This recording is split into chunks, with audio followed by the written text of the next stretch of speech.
Welcome to the very first episode of the Fifth Quarter Podcast, powered by the DC4L Facebook group. Thank you guys for joining us for our inaugural episode. I got a very special guest joining me here tonight, and she is the creator of the DC4L Facebook group, Miss Amanda Foster. Thank you for joining tonight for the first episode. Of course, I wouldn't be anywhere else. So got a lot of great stuff to go over tonight. Thank you guys for joining us. I see I got some of my old regulars joining me from the Cowboys zone. So thank you guys for taking the time to go out and find me and join us for some great dialogue about this week's matchup against the Philadelphia Eagles. So we got my guy Jeffrey Dunnigan joining us. Appreciate you for tuning in. We got Jack Meeker joining. Thank you for following us over to the DC4L network. Got my guy Mendoza, as always. Appreciate you tuning in as well. And we got my guy Keystone joining us early on a Wednesday afternoon. So thank you, Keystone, for tuning in to the show. Got a couple of new people joining. The views are going up quickly. So for you guys who are joining us for the first time, this is an interactive show. So we are fueled by your questions, your comments, and your overall engagement. So even if you don't have a question, get over in those comments and let me know who you are, where you're from, so we can shout you out. I see we got, I'm going to butcher your last name, Frank Pellegri, I believe. I apologize in advance if I did, but thank you for joining us for the fifth quarter. And we got Shane Odom just tuning in, joining us from DC4L. If you guys haven't done so already, make sure you hit that like button. If you're watching on YouTube, make sure you subscribe to my YouTube channel, Bluff City Cowboys. And if you haven't done so already, make sure you follow Shane Odom's lead and join the DC4L Facebook group. All right, Amanda, before we get started, do you want to tell the people a little bit about the DC4L group and all the things that you do? Well, sure. Let's start off with, I'm Amanda, and I co-own DC4L with Tanya. We have ran now for about 7 years, and I have operated, for a long time. We have a whole grasp of different things that we like to do. We have a Patreon where you can win lots of signed memorabilia. We have a Twitter where I love to go and troll Eagles fans. We also have our public page, of course, which is where we're streaming today. And we are 142,000 members strong in our Facebook private group, which is only Cowboys fans. So you have a safe place to interact. We've been wanting to get a show off the ground for a long time, and perfect opportunity here with Marcus, who I've followed since 2020. And we're just excited to get started. And we're really grateful to have all of you here. All right. Well, thank you, Amanda. I definitely appreciate you entrusting me with your baby and allowing me to do what I do as we talk about Cowboys football. So we're at 4 minutes and 20 seconds. We like to keep the show in an hour so you guys can get back to the rest of your nights. So we're going to get right into it. Before we do, got Rachel Neens joining us from Moore Park, California. Thank you for joining. Hope you Rachel's been a supporter of DC4L and a Patreon member for years. She's fantastic. Well, thank you, Rachel, and I hope you become a supporter of the Fifth Quarter Podcast as well. Looking forward to seeing you grow with us. And also, we got Frankie Dotson Condit from Bartlesville, Oklahoma. So we're coming from all across the country for DC4L Network. So let's get into it first. Like I said before, we try to keep the show at an hour. We have a very strict format that we try to stick to. Going to give you guys a lot of content. We're going to take a lot of questions and comments from you guys. So let's go into it first, and let's start with our game recap from last week's matchup against the LA Rams. Game recap. All right, so as you guys know, we had another 40 burger on the scoreboard, beating the LA Rams 43-20. Very great game all around by our team. Got a couple of offensive and defensive notes I want to talk about, and then we'll go into a general discussion with you guys and get some of Amanda's thoughts. So just a couple of offensive notes that I noticed from rewatching the game. In this game, coming off a bye week, Lamb was moved around a lot. Typically, Lamb kind of plays in the slot. He plays a little bit on the outside. In this game, he was playing slot, he was playing left, right, split back, he was doing reverses, he was playing in the running back spot. He was all over the field. He was finally getting that treatment of a number one wide receiver that we've seen from so many other wide receivers on other teams that we wish we saw here. Another thing I noticed, the offensive line struggles. Tyron Smith was out, but despite that, all across the line they were having issues. Tyler Smith, I apologize, appears to be regressing a little bit. Terrence Steele didn't have his best game. Zach Martin had some struggles, but you're dealing with the All-Pro and Aaron Donald in front of him, so that was definitely to be expected. Um, Also coming off the bye week, Dak's mobility was put more on display, and it gave the offense a completely different element and a completely different new look. And last but not least, play calling in the run game is still an issue. There is a audible that the Cowboys use quite a bit. It was Ice Jackson. I don't know, Amanda. We were did you going hear to the that left every time? So you heard every that time. too. Yeah. Yeah. So every time it was Ice Jackson, they were in shotgun, and it would be a direct handoff in the A gap, almost And if you identical to what we saw in the Chargers game. Go ahead, Amanda. and if we can pick that up, dang well the opposing team picked it up too. It just seems like we aren't being very like I don't know. It seems like there's no creativity. Yeah, Because if I'm picking it up at home on the couch, then I guarantee you the defensive line on the other side of you is too. exactly. And watching that game, I heard that call 6 times, and it was the same exact audible. So we give Tony Pollard a lot of flack for inabilities to run. But when it looks like that, and I saw the exact same thing in the Chargers game, but we couldn't hear the audibles, I'm assuming it was still Ice Jackson. You got to help your guy out a little bit. You can't make it that easy for the defense to be able to read. And I see we got my guy Jack Meeker saying love the new graphics. Yeah, just coming over to a new podcast, got re-energized, reinvigorated, decided to go back into the lab a little bit and do a little bit better work on my graphics. So I hope you guys enjoy that. And Janine Garibaldi, thank you for tuning in as well. Jeff has another offensive note. We're finally using Brandon Cooks. That's definitely true. And we'll talk about that once we get to our key matchups for this week. But it's good to see him involved in the receiving game over the past 2 weeks. All right, so let's go quickly to some of my defensive notes. Amanda, did you have any more offensive notes before we move ahead? No, Jeff took it from me because I was going to say Cooks has arrived in this offense, and it's really nice to see because if you're actually using everyone, then you don't know what to expect as a defense. So I was glad to see that, and I hope it continues because we're going to need it this week. Yeah, and that's the one good thing about this podcast. We got a lot of knowledgeable people watching, so you can have a notebook full of stuff, and I promise you, they're gonna go through half of them in the comments. That's one of the great things about doing this.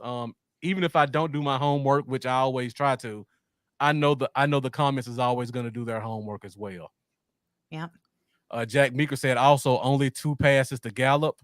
Yeah, that was key. Yeah, exactly. That was key. Quit forcing the ball to that man. There's Yeah. no reason to. He has not earned those catches, like, at all. Yeah, it's bad to say that, but honestly, the less catches for him at this point, the better. I don't expect him here next year. I think we cut him. I just Yeah. don't see the point. We're wasting money. I agree.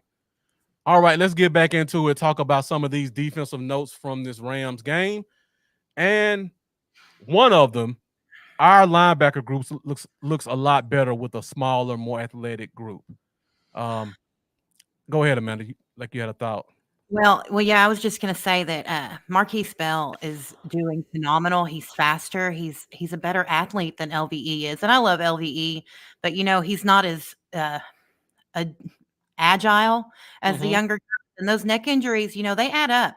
And, I mean, he's out again with another neck injury. I don't expect him to be here either because these young guys are coming in and making use. They're doing good with the time they're given, and Mhm. they're cheap too, so And I don't know if you know this, Amanda, but Marquise Bell has been rated the #1 linebacker according to PFF and I NFL. saw that, and he's actually a safety, which makes it even more impressive. So, I know.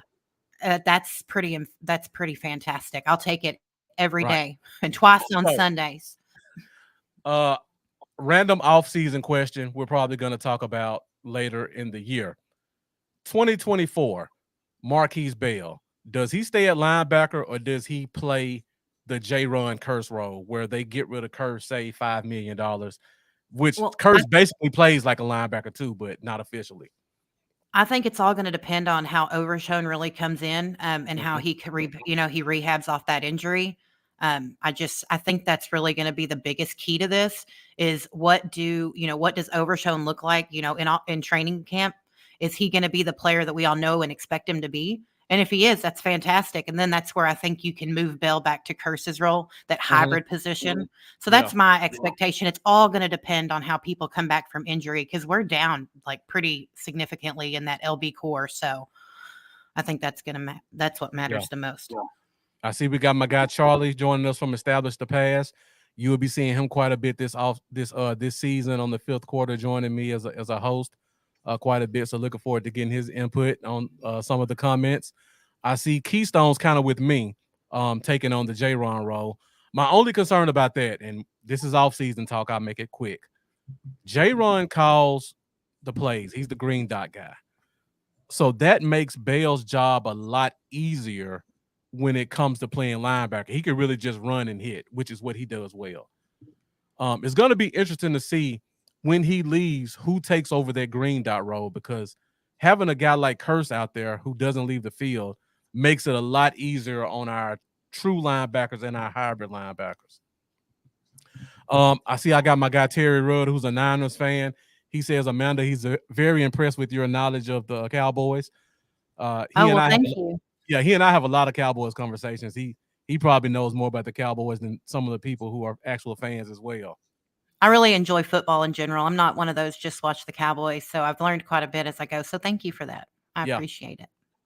And got to give my guy Jeff props for this one. My note number 2, Micah Parsons blitzing from the inside is almost unblockable.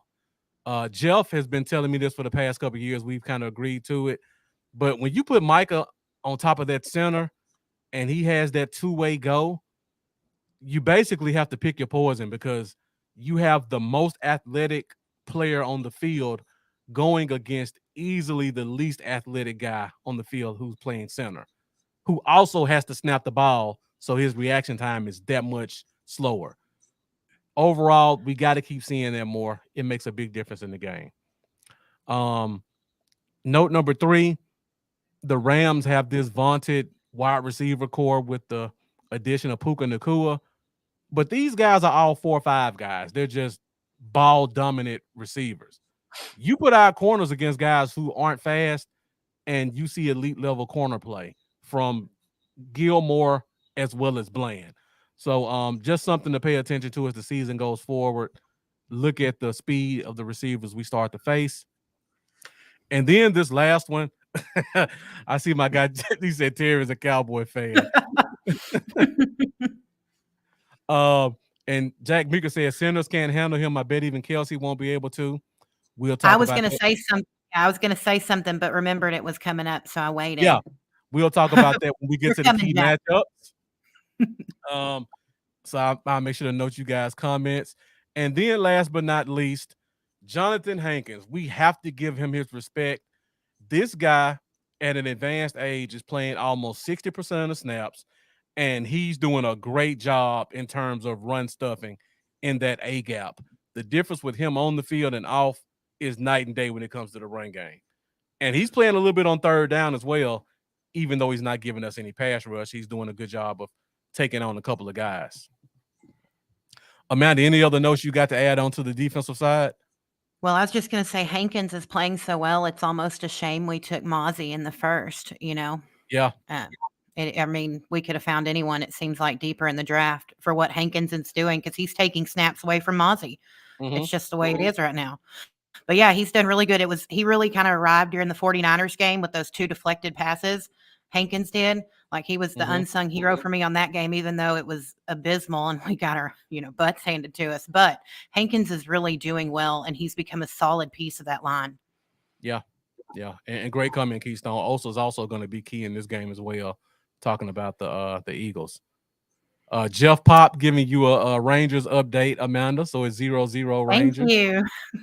So Jeff Pop, I don't follow baseball much, but Amanda's a huge baseball fan, and she lives in Dallas. So if you can keep giving her those comments, she'd greatly appreciate it. It makes it so I don't have to check the pin score on my phone. I've Right. got it on in the living room, and I'm trying not to pay attention to it. And I see we got my guy, the Lunatic, joining us. Dallas Cowboys Nation, let's go. Thank you for joining us on the fifth quarter. And let's move ahead on the show. And we got to talk about our DC4L player of the game for this week. And that would be CD Lamb, who exploded for 12 receptions, 158 yards, and 2 touchdowns. The next Amanda, person. how impressed were you with this performance? Well, if I hear that CeeDee Lamb isn't a number one receiver, again, I don't know. I guess I just need to go back and remind him to watch this game. When he is used accurately, like he's fantastic. He's explosive and he can play from any position you put him in. He can play from behind the line of scrimmage. You can put him in the slot and you can send him out deep.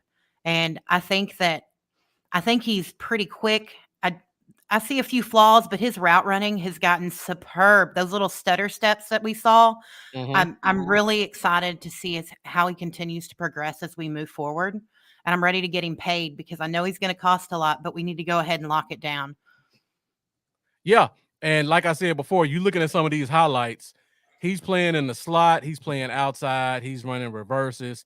I noticed they did a little wrinkle this week where they would put Lamb in the slot and then they would motion the tight end to go out wide.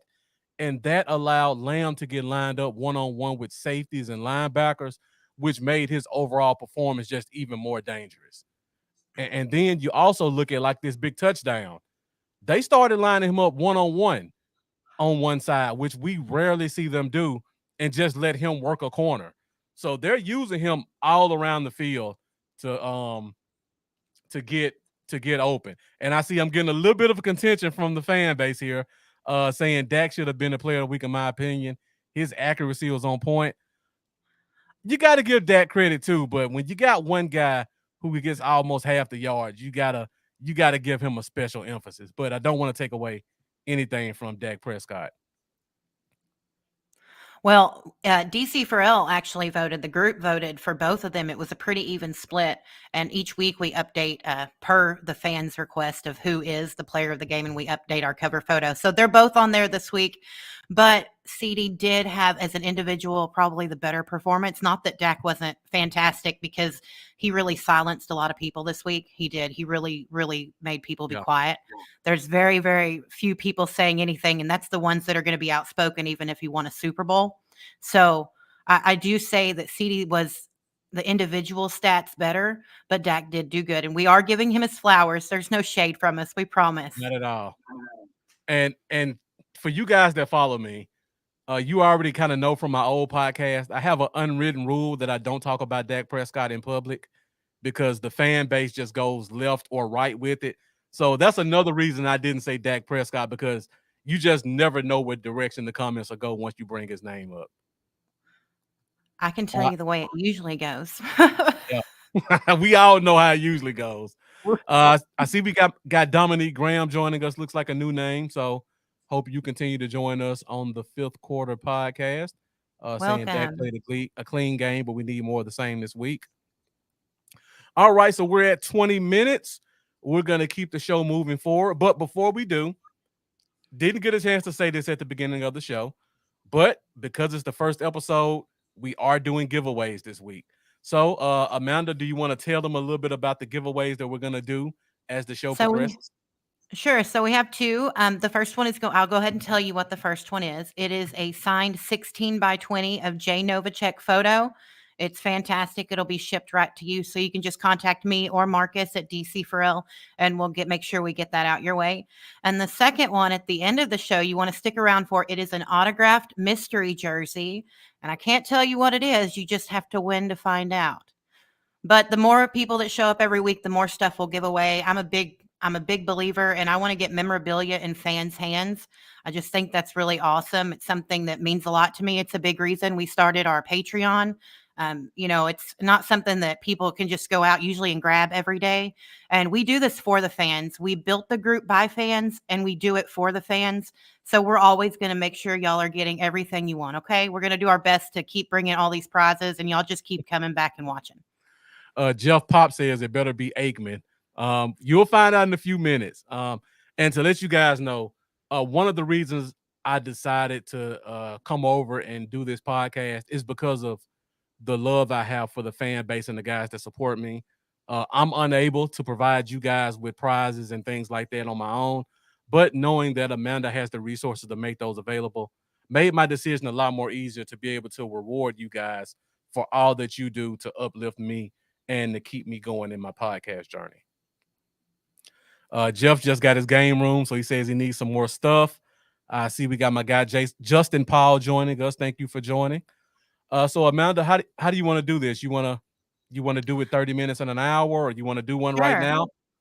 We can do one right now, and then we'll do Okay. we'll do the jersey at the end of the show. So this one will be for the signed photo. All right. So we're at 22 minutes right now. And to also let you guys know, the prize will be chosen at random based off comments.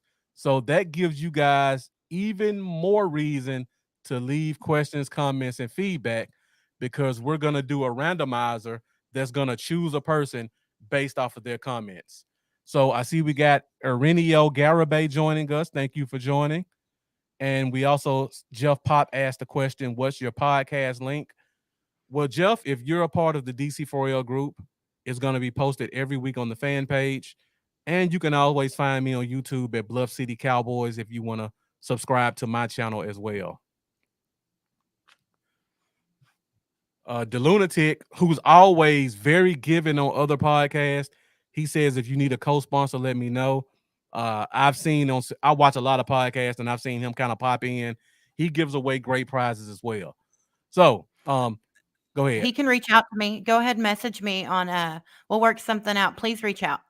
Yeah. You can find me in the group. So they want me to talk about special teams a little bit. And also somebody asked the question, Shane Odom asked, what are my thoughts on Turpin in the return game? Well, I'll say this.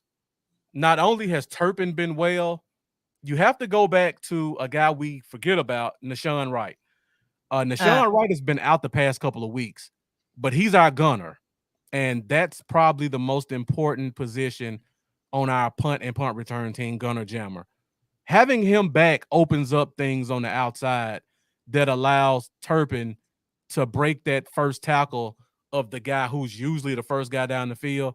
And when you look at a team like ours, like, for example, CJ Goodwin, he's our fastest player on the team. He's usually our gunner. So he's going to be the first one down the field to make tackles on punt returners. Well, Nashawn Wright takes that guy out from the other team. So now Turpin, who's probably the second fastest person on the field, is going against tight ends and running backs. And that allows him to break free on a lot of these long runs that you're starting to see him get. If Nashawn will keep his hands to himself correctly. Right. Oh, see, Jack, I was right there with you. I was thinking it the whole time. Yeah. Great minds think alike. The Lunatic says, what's the contact information?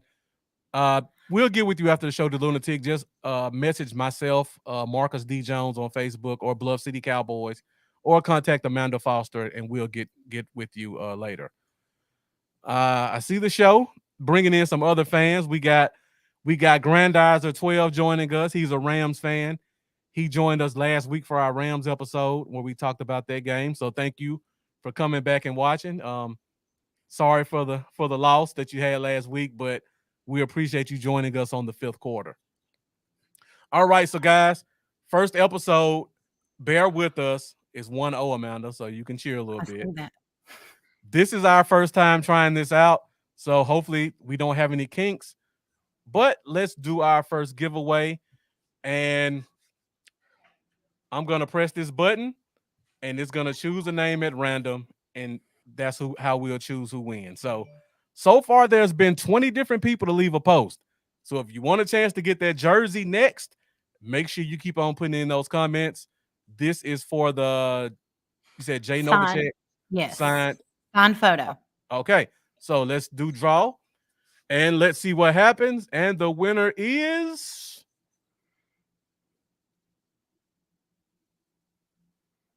Grandizer 12. Grandizer, you're a Rams fan. So let me know, do you want this signed? Jay Novacek. This is the negative part to it, Amanda. I have no control over it. So if you got people who are fans of other teams joining, they can win the prizes. Grandizer 12, let me know in the comments. You did win. Do you want this or can we do it again for a Cowboys fan? Let me know in the comments and we'll get back to it. Now, Ryan Soler, you said get him out of here. I can't do it. This is an interactive show from all fan bases, so everybody's comments and questions are respected here. So Grandizer 12, let me know what you think, and we'll move forward with the show. So now let's go ahead and talk about this week's matchup with the Philadelphia Eagles. We're at 27 minutes.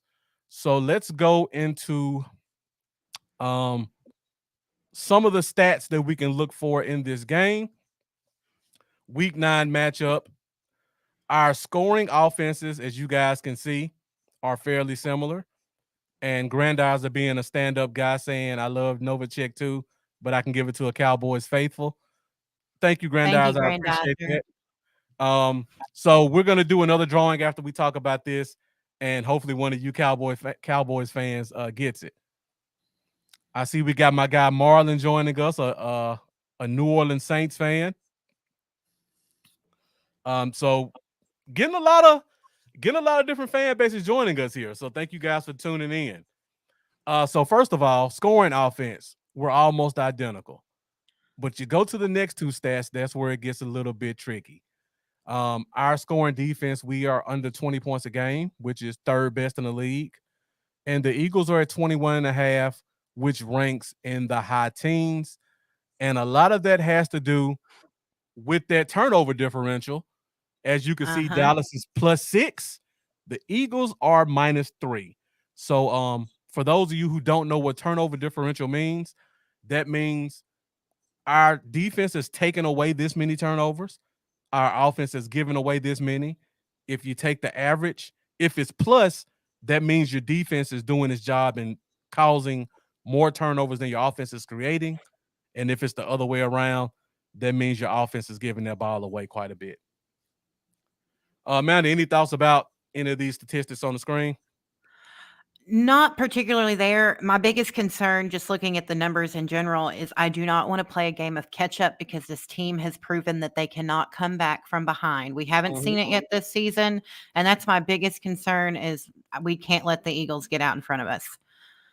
So that's my concern at the moment. And I do know that our one of the key components this year, which is hilarious to talk about because it was rubbed in our face last year, we had a big issue. Everybody knows what I'm going to say. We had an interception issue last year. This year, Jalen Hurts leads the league in interceptions. He's tied with several people. I think he's at 9 or 10 in total. I've got to go and look. I didn't write it down, but he is having an issue. He is turnover prone this year, and we really need to attack that. He is not protecting the ball. So that's what's going to be our bread and butter. If this defense can get pressure and strip him, I think that's where we're going to win. So I definitely agree. And Hurts is looking hurt, to be honest. And we're going to talk about that in a minute also. All right, Amanda, we're going to try it one more time. All right. First episode, we're getting the kinks out. As the show progresses, there's going to be more Cowboys fans in here. A lot of these guys joining are probably just kind of supporting me because it's the first episode. So we're going to try this again. We're going to do this drawing for a second time to see who gets this Jay Novacek signed picture. So let's go ahead and try it again.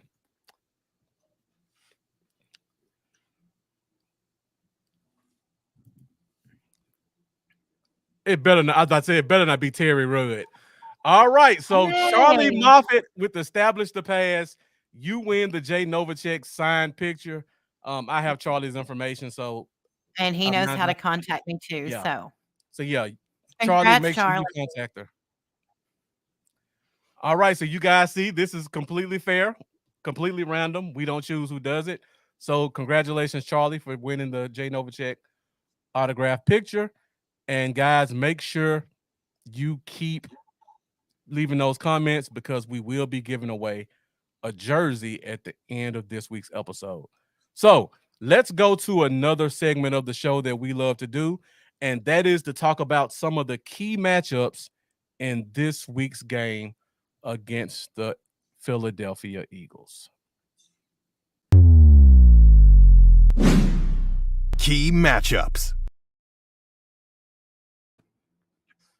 So when I look at the games, this is the first matchup that stands out to me, and it's down in the trenches where I feel like all games are won and lost.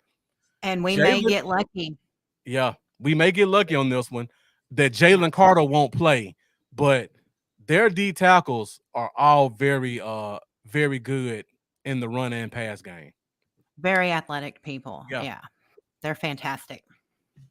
So just talking about this one in particular, Tyler Smith, in my opinion, has been regressing. I believe he has 21 penalties in 23 career games. So he's getting a lot of holes. And that was an issue coming out of college. That was his issue in college. So a lot of us are upset with that when we took him. Yeah. So this one's definitely going to be one to watch. Their defensive tackles are big and they're extremely athletic. I see I got another one of my classmates, Justin Ailes. Thank you for tuning in. Appreciate you joining us for the first episode of the fifth quarter. And Riker said, what are we doing trying to send Charlie stuff? You got to clean and take care of it. Well, it's a poster, man, Riker, so I think you'll be okay on this one. You can just take it. Yeah, you could just take it and keep it for yourself. It's not personalized. So Jeff says that we should run directly at Carter. I don't think that's the one you want to run at, Jeff. That dude is amazing. I hate to say it. His explosiveness, his hand usage, they're already at vet level. He doesn't do like we used to see with some of our old defensive tackles where they just kind of take a side and rush and leave a gap. No, this kid plays guard square. He sheds, and he's right there in the hole to take on any running backs who try to run his way. That's probably your defensive rookie of the year, honestly. That's probably who's going to take it. If they give it to a defensive tackle, you know that award is usually kind of skewed towards skill guys, corner safeties. But if they do a real one, he definitely should get it. So let's go. So speaking of that, let's go to some of the matchups that the team and the fan base cares about.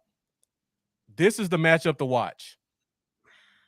Our corners versus their safety. You cannot put Stephon on Devontae Smith. He's not fast enough. Yeah. He's not fast enough to cover Devontae. Going back to my offensive notes before, if you put them against guys who are average to above average athleticism, our corners look elite. You put speed in front of them, you have a problem. Stephon Gilmore more than Deron Bland, kind of like Amanda just said. It's going to be interesting how they play this one because they move these guys all over the field. Keystone saying either way Gilly is done, he should be in the nickel. I don't know if I would disagree with you on this game either. The problem with that is the Eagles run a lot of different formations where they have Brown and Smith on the same side of the field. And they'll have one outside, one inside. It really doesn't matter which. They're completely interchangeable to them. So that's one of those matchups you got to be careful with. If they do that, are they going to bring Bland and Gilmore to that side? Are they going to let Jordan Lewis stay in that slot and cover whoever's inside? That's going to be one of those chess matches you have to pay attention to as this game progresses. All right, let's go back to the comments really quick. The Lunatic saying cornerbacks won't matter. Philly wants to run on the Cowboys. And Terry saying Stephon on AJ Brown with the safety over top and the linebacker underneath. It sounds good, Terry, but we have these conversations. Coaches do what coaches like. And Our coaches don't do that. They refuse to play linebackers underneath. We're playing cover 2 or we're playing cover 1, and it's more likely than not cover 1. Great question, Keystone. Where's Izzy? A healthy scratch, which makes absolutely no sense. Makes no sense. I was talking to my guy Jeff about this the other day, and we were talking about the same thing. He was saying Bland looks great. Don't want to take anything from him. He would make the defense look so much better if he goes back to slot. And that's not saying he can't play outside. That's just how great he is. Yeah. Why not put Izzy outside, put Bland back in the slot? And that way, in my opinion, you upgrade 2 positions, because I think Izzy outside can be better than Lewis is on the inside. And Bland's going to be great no matter where you put him at. I agree with that a lot. I just don't understand why we haven't. I don't understand why we've got Izzy just not playing. He was fantastic last season when we needed him. I mean, he was doing his job, and he wasn't bad on special teams either. So I just don't understand why he's not playing. Yeah. I know Dan Quinn's a guru and he's great, but sometimes I question, why are you scratching good players when some others don't really deserve to be out there? Like our safety group this year, I am not impressed. Like they're not doing that great. Hooker and I can't even think. Donovan Wilson, they both seem to have regressed this year. I don't hear their name called often. So I just don't understand why. I know we've paid them more money, but I would start benching people and letting other people have an opportunity. Keystone saying the buddy system is returning in Cowboys land, where favorites are getting on the field and the backups aren't playing. And I mean, Marquise Bell is the prime example of that. That guy barely touched the field for the first 4 weeks. Look what happens when given an opportunity. He's rated the number 1 linebacker in the NFL right now. We don't know what we have in him. He could be that guy. I agree. Yeah.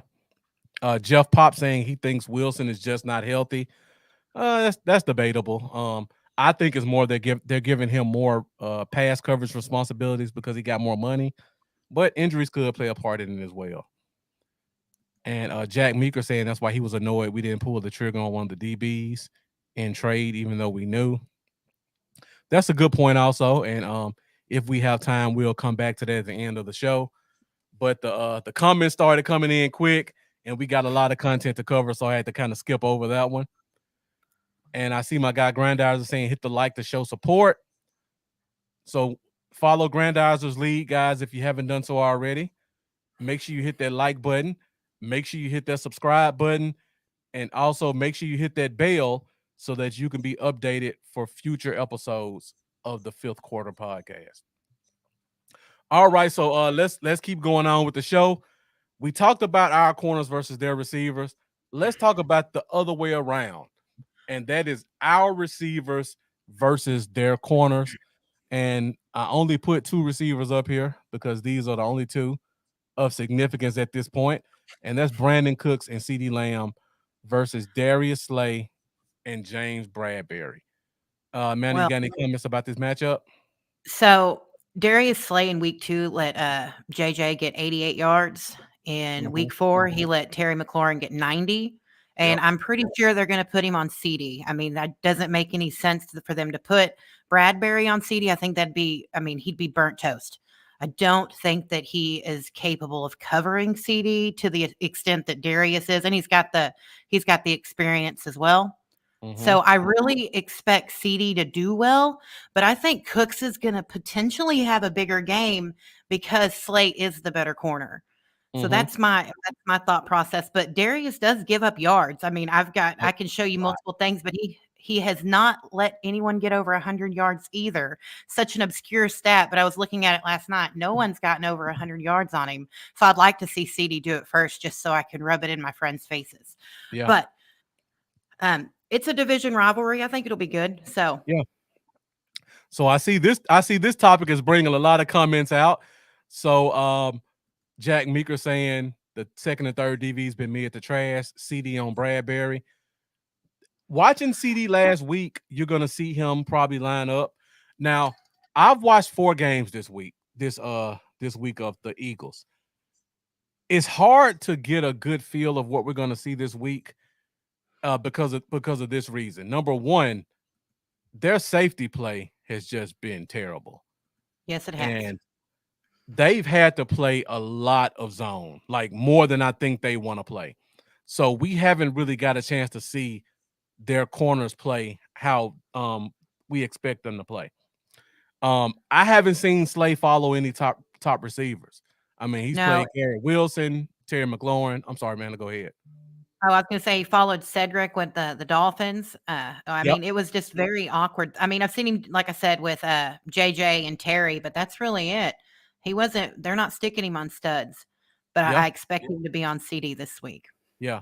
So they signed Kevin Byard. They got Kevin Byard in a trade last week. So they also got what's their safety's name? Kid from Middle Tennessee State. Reed, Reed. Blankenship, right? They got Reed Blankenship back. He was hurt all year. So they have their starting safeties right now. So I feel like we're gonna see this week what they want to do in terms of a secondary. And I feel like that's gonna be letting Slay trail CD. And Jack Meeker saying CD versus their DBs. And Jeff saying he thinks Lamb is gonna torch Slay. And my guy Marlo saying there are 8 cans of Shark, you know what, this year. And Jack Meeker, again, it's hard to say because we haven't seen how they really played yet. He's saying it looks like Slay has lost a step and Bradbury's been trash. I was shocked they brought Slay back, so I didn't expect it either. But when they lost Clyde Gardner-Johnson, they really didn't have any choice. Yeah, I mean, and that was they a were huge kinda loss. Yeah, and you can see it in their play. That's one thing that I have to say about the Eagles this year. Mhm. Last year, a lot of people got mad at me as a Cowboy fan saying that team is fantastic. I took a lot of crap for saying how good the Eagles looked last year, but it was true. I'm not a fan that's not gonna tell you what I see. I mean, I will cheer for the Cowboys, but I'm very realistic, and the Eagles were great last year. They Yeah. are not that good. That they are not as good. And because of Hurts being injured, he is one-dimensional, and that means he's having to throw. And there's been rumors out of the X, slash Twitter camp that AJ gets super, super upset when the ball isn't coming his way. Mhm. So they're forcing that ball to him. And if people do their research, if I can figure that out, I'm sure someone can plan for that. So I think the one-dimensional issue, we're not going to have to worry about Hurts running with that bone bruise. That's not Mhm. something and I mean, I don't even know if I have a feeling he may not play. I don't know why, but I've got a weird feeling. I don't know if I'd start him in this game, knowing the pressure that the Cowboys front can bring. I mean, I don't know. It's a long season, and what if he gets hurt? Yep. Just Yeah, I mean, kind of keep that mystery in the division. You already know we're both going to make the playoffs. You want to keep that competitive edge. Don't put Hurts out there and let us get some positivity going against the team and get a little bit of what's the word I'm looking for? Don't let us well, get any hype. the issue with that is if you don't put Hurts out there, that puts us only a half a game back, and then we play the Giants next week, which gives us the NFC. That puts us on top because we'll have the tiebreaker. I mean, and we'll also have the better division record. So I wouldn't put Hurts out there just because, I mean, bone bruises are nothing to play with.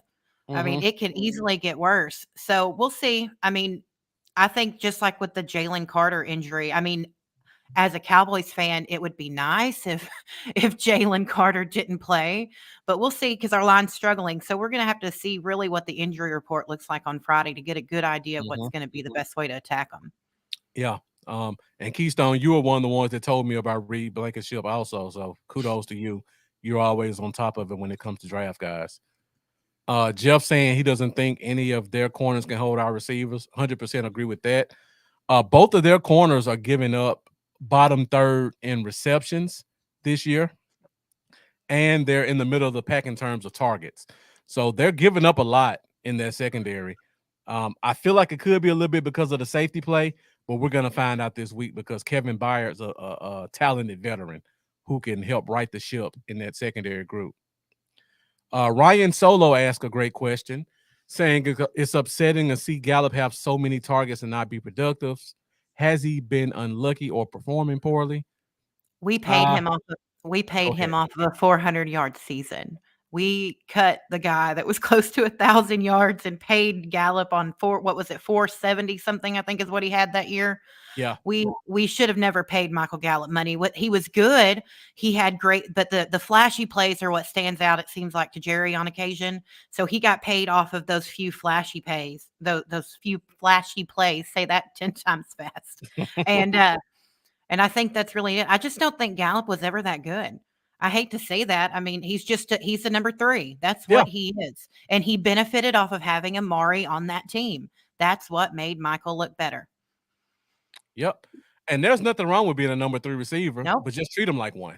Yeah, exactly. Don't give him 8 targets. Exactly. All right. Keystone giving us an update saying Carter was a full practice today, so you can expect to see him. A lot of good comments on that. Let's keep the show moving forward. We're at 46 minutes. So let's talk about a couple other key matchups that kind of stood out watching the games to me. And the other one that really stood out, and you guys have talked about this pretty much all show, Jason Kelce versus Micah Parsons. Like we talked about in a defensive notes at the top of the show, Micah Parsons playing in the middle and rushing gives this defense a different dynamic. You put him against less athletic guys. You line up your 3 tech, which is also wide. So now that right guard has to block out, which means there's an opening on that right side between the guard and the center.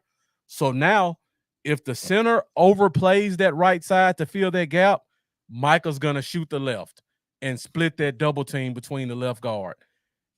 If the center steps left first, Micah's got a wide gap on their right side, and he's got the quickness to beat him to it. So it's kind of a pick your poison thing in that scenario when you got Mike on the inside going against the center. And Amanda, what do you think about that matchup? You think we see more of that this week? I'd like to see more of it, but I really am a fan of moving Micah around. So Lane Johnson is a stud, so we don't want to really move Micah to that side, though. I mean, I hate to say that, but he is. He's fantastic. So we don't want to move him to that side. We need to find their weakest point. Jason is old. I love Jason Kelce. He's an excellent guy. He does a lot for his community, and I like the Kelce family in general. They're really neat to watch, but he's getting older. So I want to think that Micah's speed will be a downfall for Jason to contain. And that's what I'm really hoping for. So, and I think Dan Quinn's going to know that too. So I think we have success when he rushes from the middle, and let's just hope he does that. So, yeah. Yeah, Jeff saying the line is always hungry, and Jack Meeker saying Michael's going to be in Hurt's face, and I'm going to fall on the floor laughing. The Lunatic saying Philly's going to run at Micah. Good luck. That was what they did. What was it? Was it week 6 last year? Yeah. They literally schemed Micah out of the game. They ran at him too. But what was it? I can't think of the technical term. The setup they were playing. The way they were playing on Micah, it really did it. It eliminated his ability to rush, and it really contained him. So I hope they don't do that. I just can't remember the technical term for it. So, but I want to see Micah have success, but as long as they're pulling doubles and triples, we've got a lot of factors that can come in and take care of Hurts. So that's what I'm going to. He can draw all the attention. We might not hear his name announced, but I guarantee you his coverage is going to lead other people to get after Hurts. So, yeah. And Charlie's saying they ran the read option and forced Micah to choose. There you go. I don't think we're going to see as much of that this year because Jalen Hurts is definitely hurt. You see it on tape. Yeah. He's a completely different player from he was in the Jets game 3 weeks ago, and it's gotten progressively worse. Last week, the steps he took were like choppy because he was afraid to take long strides on that leg. It's that bad watching him play. And Ryan Solo saying, hopefully the refs aren't blind and actually call holding. I mean, you watched the game last week and there were no penalties on the Eagles and there were just holds left and right. Everywhere. Yeah, that was a bad look for the refs in that game. Hopefully they correct it this week. Let's keep the show moving. Got a couple more key matchups. We're at 50 minutes. Then we'll talk about some over-unders, and we'll do that giveaway. and then we'll see you guys for next week's show. I got two more very important ones I got to talk about. This one, probably not another one bigger than this one. This is probably the second biggest one, in my opinion. And that is their pass rushers versus our tackles. And as soon as I say that, Mendoza comes back with the exact same thing. Got to talk about their pass rushers, give them respect. Hassan Reddick missed the first 2 weeks. He's averaged a sack. He's gotten 1 sack every game since he's returned. And Josh Sweat, who is still kind of treated like a backup, he has 5.5 sacks this year. So both of these guys are getting after the quarterback. I mean, you got 12 sacks total. And in the meantime, just like Jeff just said, Terrence Steele has regressed a little bit since he's gotten paid. And I don't know if Jeff is reading my mind or not, because my next statement was going to be, Tyron's we don't know if play. Tyron's going to play or not. So what do you think about this matchup, Amanda? Well, I do not want to see Chuma Edoga in this matchup. And that's where I'm going to say that, Tyler Smith, see, I know that continuity in a line is so important in that offensive line, and I understand that. But I don't know why we don't put Ball in and let Tyler move out to the left tackle if Tyron can't go.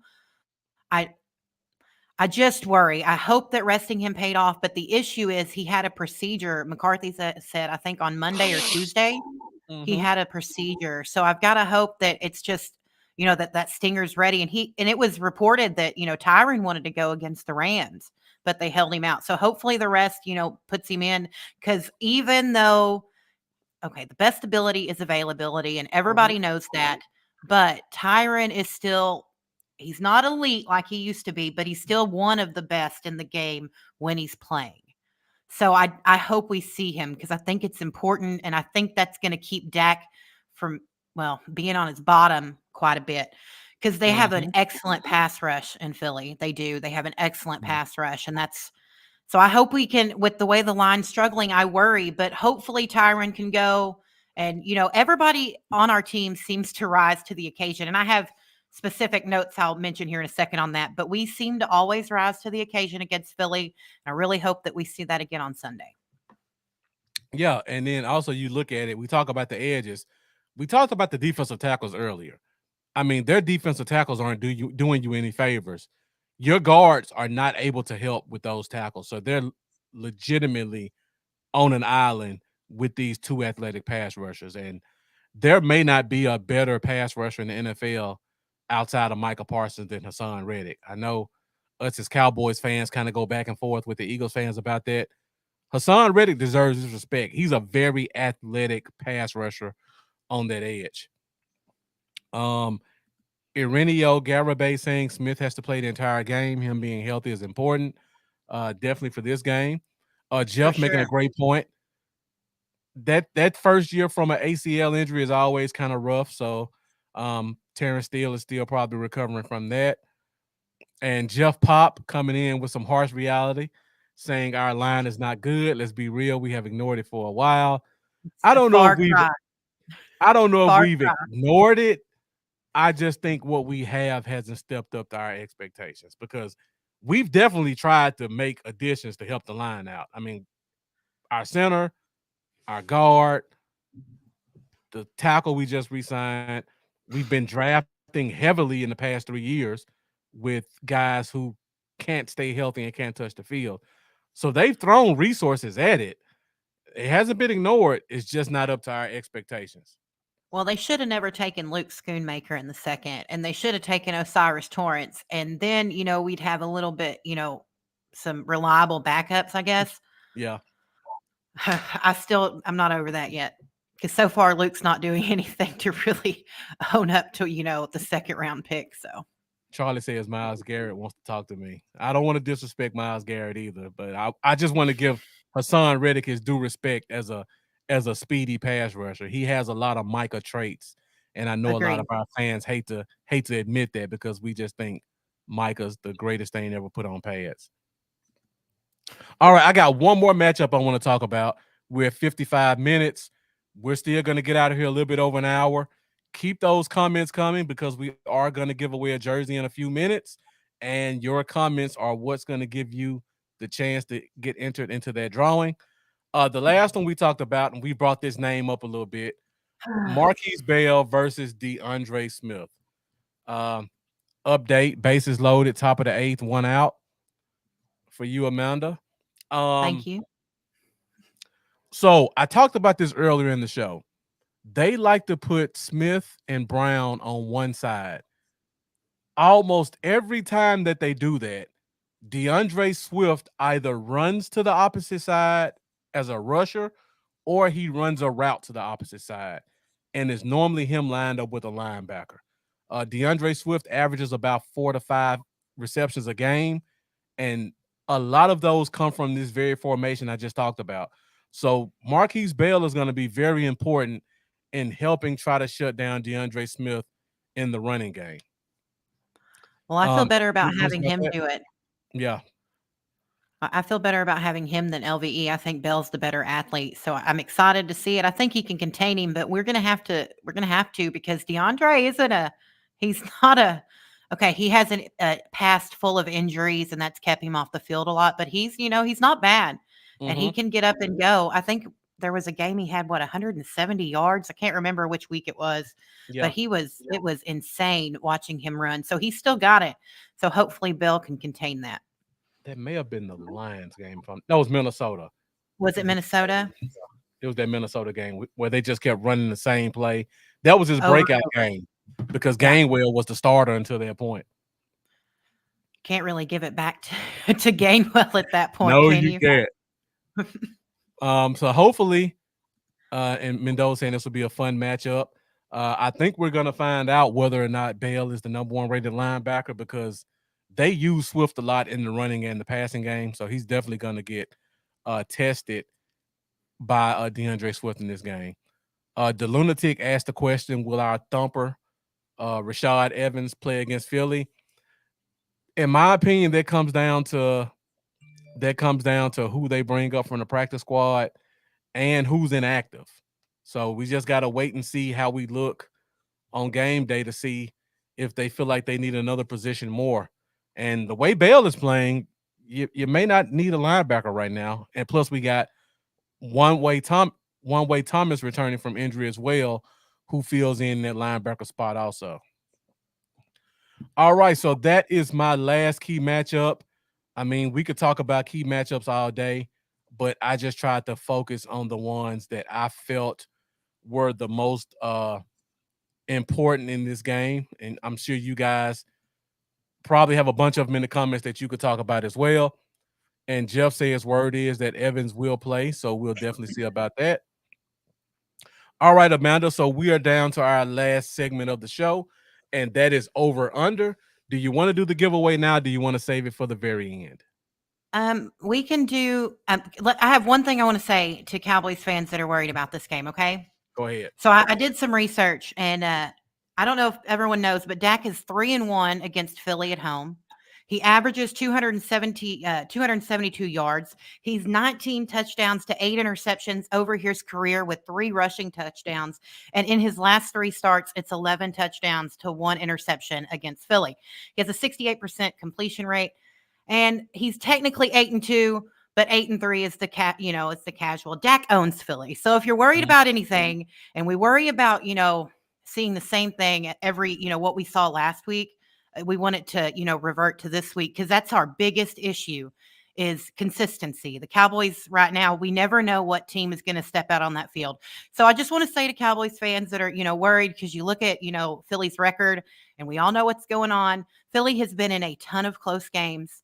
We look at teams that they've played several teams that we have, and we've blown the teams that they're barely beating. So I just want to remind everyone that Dak owns Philly, and that's something we need to look forward to and to keep that in mind because that's the best news I got going into this game. Dak rises to the occasion. Jeff has another key matchup: McCarthy versus McCarthy, and then it's almost like him and the Lunatic are in the same room because the Lunatic, the next comment elaborates on that. Will conservative Big Mike come out or will aggressive Big Mike come out on Sunday? Definitely got to figure that one out. because I want that's to a see. big part of the game. We used every piece on that offense last week. I mean, we had Ferguson, Cooks. We were getting the ball to everybody, and I really hope that we see that again. I saw a lot more motion. It's like they listened to the show, you Uh-huh. know, because there was a lot more motion. We were not, you couldn't figure out what we were going to do, and I really hope that we see that. And if Mike ever doesn't kick the field goal and goes for it in ridiculous situations that doesn't like, let's make it a 3-score game. He Yeah. made me so mad last week going for it, even though it worked out in our favor. I want him to be conservative, but I want him to open up the offense.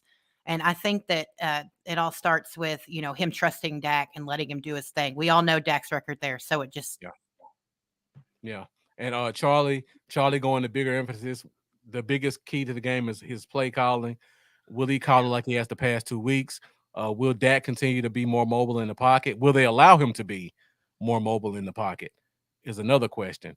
I see we got a couple people putting game predictions up. We save game predictions for our Sunday pregame show. So if you guys join us at 11:15 Central Standard Time this Sunday, we will have a short pregame show where we'll give you an injury report, we'll do game predictions, and then we'll also give you some of our fantasy favorites for you guys who are fantasy football fanatics like I am. oh, yes. I love fantasy football. So I see we got Tanya Kelly joining us saying she's glad we talked about the offense not protecting Dak like they should. Everywhere I look, there's comments trashing Dak's mistakes, but never talk about the fact that he's playing on the run a lot. Yeah, we try to be a very neutral show, Tanya. So we're gonna give you the facts as they are and not as we perceive them to be by the rest of the fan base. Yeah, we try to do it in fact, not opinion. Even though we've got our Exactly. opinions scattered in there, we like to be upfront with facts. Exactly. And Sergio, I'm not gonna try the last name because I know I'm gonna butcher it. Uh, Minjades? maybe it's Minjarez because it's Yeah, maybe, Hispanic. My maybe. opinion is they play conservative. They will lose a game, but they're a little more aggressive with the play calling. I see them winning this game. This will definitely be a big game. Um, this will definitely be a big game in the matchup. And Jack Mika, thank you for the support, saying you'll love Marcus. He doesn't blow smoke.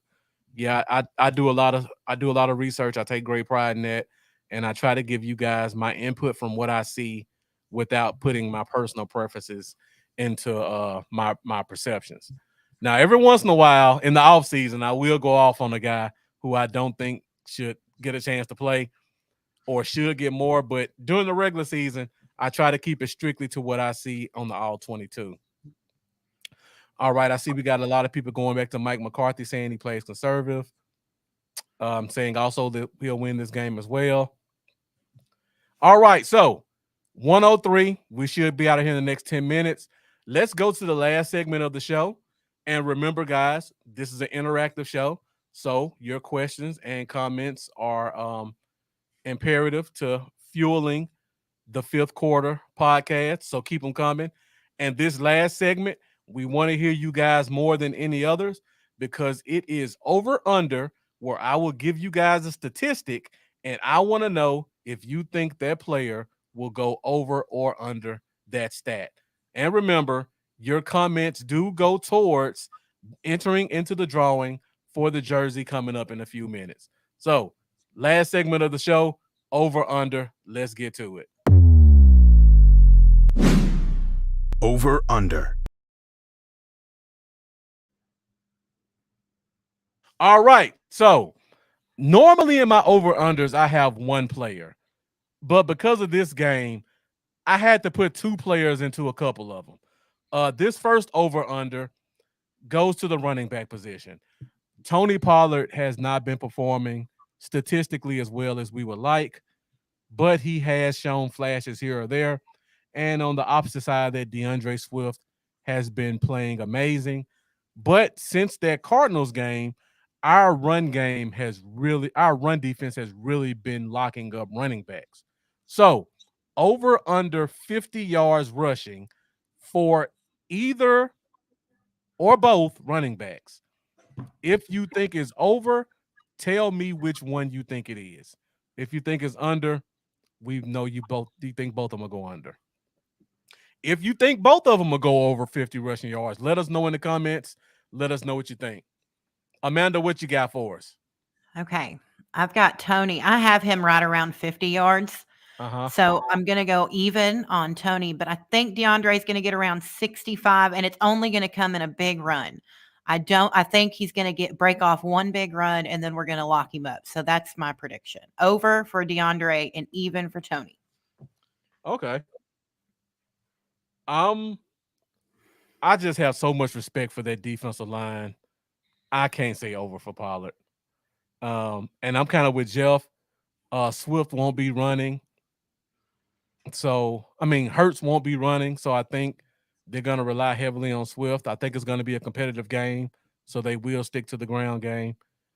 I think Swift may get slightly over. I really like our run game, our run defense. So I think we'll keep them close to 50. We got a lot of overs in here for Pollard, which is surprising. But I guess you're dealing with a Cowboys fan group. You're gonna have a lot of optimistic people. I see we got Janine Garibaldi saying over, Tanya Kelly over, Trevor DeFreitas saying over, Rachel saying under. So I'm assuming she thinks Pollard's gonna go over. Ryan Solo saying Swift will have a 100-yard game, unfortunately. Jack Meeker saying Pollard might get over on all-purpose yards. Interesting take, Jack Meeker. I could definitely see that one as well. And Sergio giving us some very accurate stats saying Tony gets 43 and DeAndre gets 67. So I love the commitment, Sergio, letting us know exactly what you think down to the yard. All right, so I said I had two of them. There were going to be two people. I got to go to the second one. And this one is both quarterbacks. Dak Prescott the past couple of weeks has really been letting it go in the passing game. And Jalen Hurts has been consistently a 200-yard quarterback. Since the injuries the past couple of weeks, he's been leaning on his arm a lot more. And he's been lighting the past two teams up for 300-plus yards in the Dolphins and the Commanders. So, over under 250 yards passing for Dak Prescott and or Jalen Hurts. Let me know what you think in the comments. I'm going to say over for both. Uh-huh. That's the I think, like I said, Dak, I mean, he averages 272 every time he plays Philly. So obviously I'm going to go over. And the biggest thing is Jalen's having to use he's having to use the arm because he can't use his legs, which that's it all comes back to the one-dimensional thing, but he's been doing well. And AJ really will go up and get the pass. That's one thing he's got. AJ's very athletic. So I'm going to say over for both of them. Okay. I see I got another fan from another fan base. I got my guy Jay in the Bay. I'm gonna try to say it like you, Jay in the Bay. What's good? Jay in the Bay, San Francisco 49ers podcaster, friend of the show. We always do each other's shows whenever we play each other. Great guy. If you guys want to follow what the Niners are up to, be sure to follow him as well. He says Dak under, Jalen over. It's going kind of all over the place on this one, Amanda. Ryan Solo says both over. Jack Meeker says Dak over, Hurts push. Jeff Pop saying Jalen under. Trevor both over. Jeff says both over. Keystone giving me a cop-out answer saying exact. Oh, Keystone. way to commit, Keystone. And then we got Kimberly Faithful Cook saying Dak over. The Lunatic saying both over by defense. We have to have the key stop. Jeff Pop saying 300 for Dak. The comments are just coming in, and I have to say I agree with you guys. I kind of think both of them go over this game. A shootout. I think it's gonna be a shootout. I mean, going back to our original stat when we talked about the game matchups, both offenses average 28 points a game. So you got to look for them to kind of keep that same pace, possibly. So I'm expecting both teams to go over in terms of the passing game. Comments just keep coming in. Dak under, Hurts over. Sergio giving us the exact statistics again, 310, 298. Mendoza saying he thinks Dak will be a push. And Tanya saying, yeah, agreeing with us. That's kind of Hurts' whole game right now. That's going to make it interesting, though, when you know Hurts is one-dimensional. Do you think that affects his game, Amanda? Like, do you think if we know he's not going to run it, or if he does, he won't be impactful? Do you think that affects our ability to play pass coverage? Because now we don't have to have as many eyes on the quarterback. And We he don't have to doesn't have have that spot. yeah, and also he doesn't have the ability to extend plays. Well, I'm just going to say that a lot of people like to say Hurts isn't that successful. And I will say he had one good year and he got a whole lot of credit for that one good year. But his legs really is what made Jalen who he is. I mean, I think I just hope we don't take it for granted that he's one-dimensional and that we don't count it out, because he is an extremely strong man. That man squats 600 pounds. So if he has to run, I'm afraid they could even use it like mind games and he can take off. I just hope we don't count it out. But I do think that it will play into our benefit. Mm-hmm. But I just hope we don't I know we're not overlooking this game. It's not like what we did with the Cardinals. But I hope we don't overlook the fact that Jalen can still take off, even at the detriment to himself. Mm-hmm. I'm afraid he would do that because nobody wants to. This is the seasonal Super Bowl. Everybody knows that this is the first time they're going to come up and play each other, because they didn't play each other last year. Dak and Jalen, they were both hurt. Week 6, Dak was hurt. Week 16 or 17, one of those, Jalen was hurt. It was when Minshew played. So I just hope we really don't take anything for granted and prepare for it. So I do think it'll help us, but it could also be our downfall. Mm-hmm. I agree. So, speaking of that, we're going to go to our last two over-unders of the night, and they're both wide receiver related because we both think this is going to be kind of a passing display. The first one, A.J. Brown broke the NFL record for most games with 125 yards receiving with 6 straight. And like you mentioned earlier in the show, that comes to a lot of him whining for the ball when it's not coming his way. Baby. So, first over-under on the receiver side. Does the streak continue for A.J. Brown over It does under not. 125? It does not. And it before will not I finish continue. my sentence, Amanda says no. So let us No, know. we haven't let anyone. No one's went over 100 yards with us this year. It will not continue. And I'm just going to speak it into existence because that's what we got to do. Positivity, it breeds production. So no, he's not getting 125 yards. Okay. So that's a great statistic, Amanda. So does he keep the streak going or do we keep our streak going? Interesting dynamic. Okay. So Amanda says under. I'm leaning under also because I feel like I said, beginning of the show, when our corners play against a receiver that's just not a blazer, they do very well. And A.J. Brown, while he's a physical specimen, he's not the blazing wide receiver that you would think. Yeah. And he wins a lot of his balls just being more physical than the corners. Exactly. Our guys have great ball skills. He's not going to do that against us. So Keystone going over on this one, and it looks like everybody else is kind of disagreeing with him because we got a lot of unders right here. Jeff saying we end the streak. So Keystone, you're the lone wolf on this one. Everybody's going under except you. So definitely something we'll pay attention to. And he's going to come back and find us next week if he does go over too. He will. Of course he will. I wouldn't expect anything less. Under, somebody has to beat you, but not him. Think he'll have 70 plus, but not 100. Amanda, you can do a little dance right here. They're 3-0, top of the ninth. If I start, I want to apologize too. I've got it on over here to the left of me. And if I do start screaming, it's because the Rangers won their first World Series. So I will mute myself. But if you see me doing a happy dance on the screen, that's why. All right. So, thank you, Jeff. We're at the top of the ninth. I want to get this out so Amanda can at least join the bottom of the ninth and get her celebrations.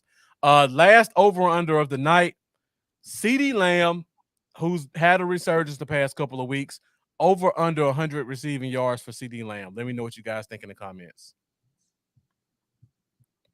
149. He's going to have a 149. huge game. I want to see a big game for CD Lamb. That, and I'd like to see Cooks get over 100 too. I'd just like to eat him up. But no, but definitely I do see him over 100. Jeff says if I see a dance, please put you on the screen. No, Jeff, no. All right, so we got pretty much everybody saying over on this one. So it looks like everybody's kind of on the same page with this, everybody's saying over. So it looks like you guys think we're gonna take advantage of the matchups we have with their cornerback group, and we're gonna really let this team have it in the passing game with CD Lamb. Jack Meeker saying, I can't wait to see Turpin. Jeff giving them 3 touchdowns. Save that for bold predictions on Sunday, Jeff. The Lunatic saying Philly will make someone else beat them. I could see that also. Grandires are saying over. CD continues with 138. I think Keystone's messing with us now, Amanda. He says I'm starting to think so. I think so too, yeah. All right, Janine saying over as well. All right, guys, so that's all we got. Oh, we got to give a jersey away. Oh, yeah, we'll get to that. But I just want to say this before we go. First episode of the 5th quarter. Thank you guys for joining. I really appreciate it. For you guys who followed me over from the last podcast, I appreciate you guys supporting me and leaving your great comments as you always do. For all the new people joining me for DC4L, I hope you come back. I hope you enjoyed what you saw. And if you haven't done so already, you can show your support to me by going to YouTube and looking up Bluff City Cowboys, hitting that subscribe button, hitting that bell so you'll be caught up for future episodes.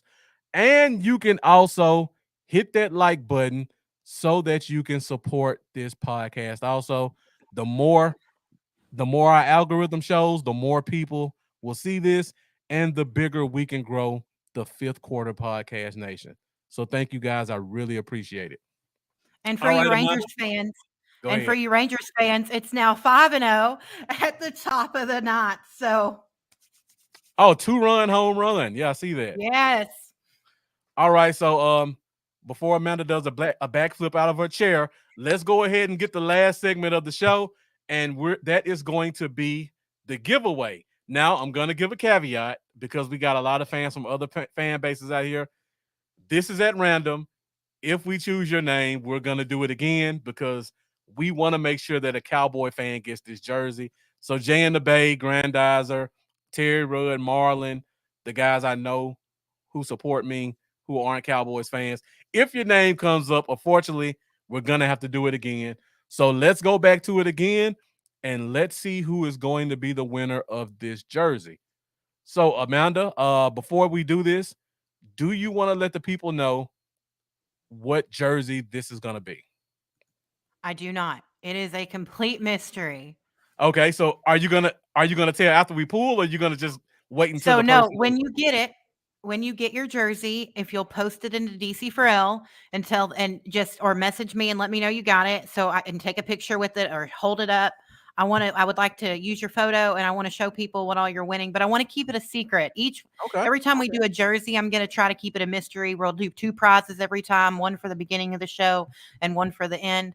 I really want to make sure everyone's getting, something. So we're going to start doing lots of prizes. I've got lots of people who want to help, get y'all, get stuff in your hands. So we just appreciate y'all coming and post a picture into the DC4L group when you get it. All right.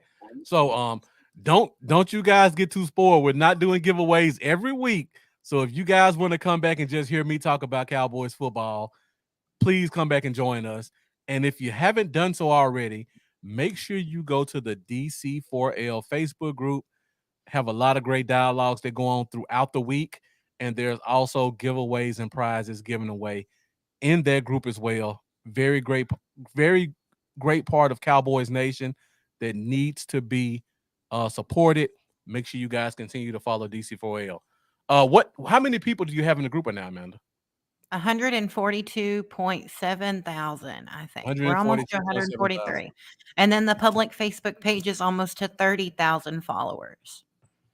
Okay, guys. So had a lot of viewers today. Help us get closer to 145K.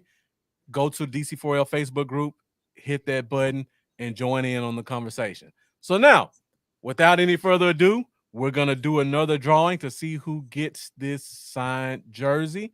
We have 27 entries right now. So 27 of you guys have been consistently leaving comments. So you got a 1 in 27 chance, minus the 4 guys who aren't Cowboys fans. So you're about 1 in 20 of getting this jersey. Let's Good see luck, who wins. everyone. Let's see who gets it. I should have left a comment tonight. Rachel Neans. And I have Rachel's address, so she doesn't even need to send it to me. So congratulations, Congratulations. Rachel Neans, on winning the signed jersey. Be sure that you go into the DC4L Facebook group, join the page. Once you get that jersey, make sure you send a photo so that Amanda can share it. And for all of you who are joining, once again, thank you for joining us for a fifth quarter podcast. I hope you guys enjoyed what you saw and what you heard tonight. And be sure to join us next week for hopefully a Victory Wednesday as we celebrate our win against the Philadelphia Eagles and look ahead to next week's matchup. So before we go, Amanda, you got any closing words before we get out of here? I want to thank everyone for coming to our first show. And Marcus, I want to thank you for being willing to host and take over this and, just make our dreams come alive. I really appreciate it. And I'd love to see y'all in the Patreon. If you'd like to check it out, you can find the link pinned in the group and on the page. And we give away signed memorabilia and other like Cowboys jerseys, shirts, shoes. We give away a little bit of everything. So feel free to check it out. It's $5.99 to join, or you can get in the special category where you might even win signed helmets at $10.99. And then we also have 20 days of Christmas coming up, which is bizarre to think we're close, but we will start 20 days of Christmas in our Patreon. So don't miss out and come check it out with us. All right. So, guys, thank you again for joining. Once again, if you want to find me, you can find me on Bluff City Cowboys on Facebook and YouTube. Once again, go hit that subscribe button. I would really appreciate it. You can find me at Bluff Cowboys on Twitter, and you can find me right here at 8:30 Central Standard Time every Wednesday night for episodes of the Fifth Quarter Podcast. So once again, thank you guys for watching. Really appreciate your support. We will see you next week. And as always, let's go Cowboys. Thank you guys for watching. Bye, y'all.